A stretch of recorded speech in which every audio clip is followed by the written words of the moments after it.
مفلسی حصے لطافت کو مٹا دیتی ہے، بشر کو بشر کی اوقات بھلا دیتی ہے۔ آؤ اس ماں کی زبانی بھی کوئی بات سنے، روز بچوں کو جو بھوکا ہی سلا دیتی ہے۔ اپنی عزت کے بھروسے تھی جو مضبوط کھڑی، آخر ایک روز وہ سر اپنا جھکا دیتی ہے۔ اس کے دامن پہ لگے داغ یہی کہتے ہیں، بھوک تہذیب کے آداب مٹا دیتی ہے۔ صدر علی وقار، سردیوں کی ٹھٹھرتی ہوئی رات، منہ لپیٹے ایک مجبور ماں اپنے نومولود بچے کو ایدھی سینٹر کے باہر پڑے جھولے میں ڈال جاتی ہے۔ اس سے پوچھا گیا، کیا تجھے تیری ممتا ستائے گی نہیں؟ اس بچے کی سسکیاں تجھے رلائیں گی نہیں؟ اس کی چیخیں تیرے کانوں سے ٹکرائیں گی نہیں؟ تو کپ کپاتے ہوئے ہونٹوں سے جب مجبور ماں یہ جواب دیتی ہے کہ میں اپنے پیٹ کی بھوک تو برداشت کر سکتی ہوں، مگر اس بچے کا بھوک سے بلکنا مجھ سے دیکھا نہ گیا، تو اس پر یہ کہنا بجا بنتا ہے کہ خاک میں ماں کی محبت کو ملا دیتی ہے، بھوک تہذیب کے آداب مٹا دیتی ہے۔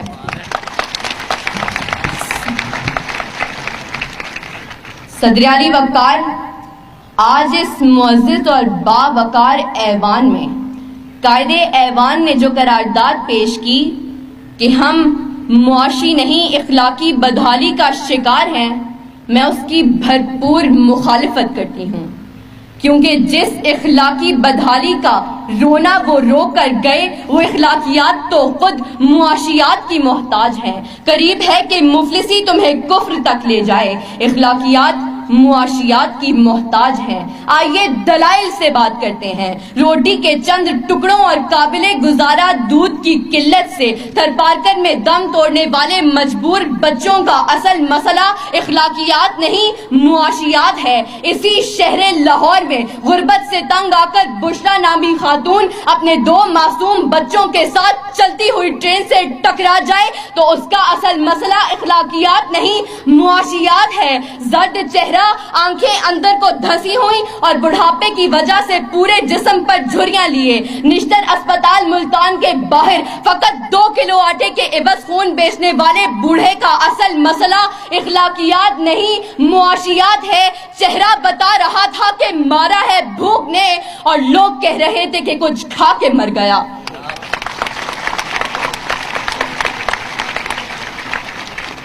صدر علی وقار، تنگ دستی، بھوک اور ابتر معاشی حالات اعلیٰ اخلاقیات کی ضد ہیں۔ پہلے آپ تو تب ہوتا ہے کہ جب پیٹ کی بھوک اور غم روزگار نہ ہو۔ 2 × 2 4 روٹیوں کی بجائے 2 × 2 4 تو تب ہوتے ہیں کہ جب پیٹ کی بھوک اور غم روزگار نہ ہو۔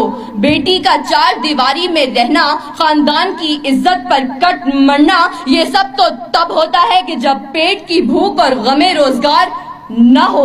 چاند روٹی کی بجائے چاند میں چرخہ کاٹتی بڑھیا تو تب دکھائی دیتی ہے کہ جب پیٹ کی بھوک اور غم روزگار نہ ہو۔ فاقوں نے تصویر بنا دی، آنکھوں میں گول جو بھی چیز ہو روٹی لگتی ہے۔ اور تو اور عبادت اور ریاضت بھی تب ہوتی ہے کہ جب پیٹ کی بھوک اور غم روزگار نہ ہو۔ کون عاشق خدا کی ذات کا ہے؟ سارا چکر معاشیات کا ہے۔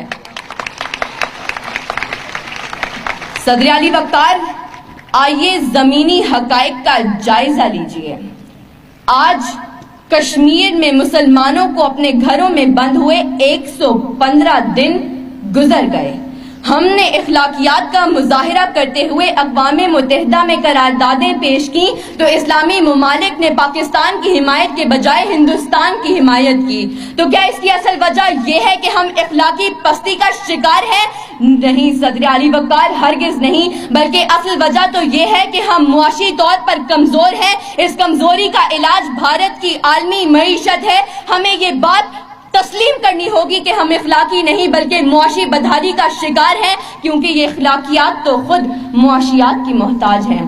صدر علی وقار، میرے ان تمام دلائل کے باوجود اگر اب بھی کوئی یہ یقین رکھتا ہے اور بازد ہے کہ ہم معاشی نہیں بلکہ اخلاقی بدحالی کا شکار ہیں، تو اس سے بس ایک ہی سوال کرتے ہوئے میں اجازت چاہوں گی کہ وہ جس کا ایک ہی بچہ ہو بھوکا 8 پہروں سے، بتاؤ اہل دانش تم وہ گندم لے کہ تختی لے۔ شکریہ۔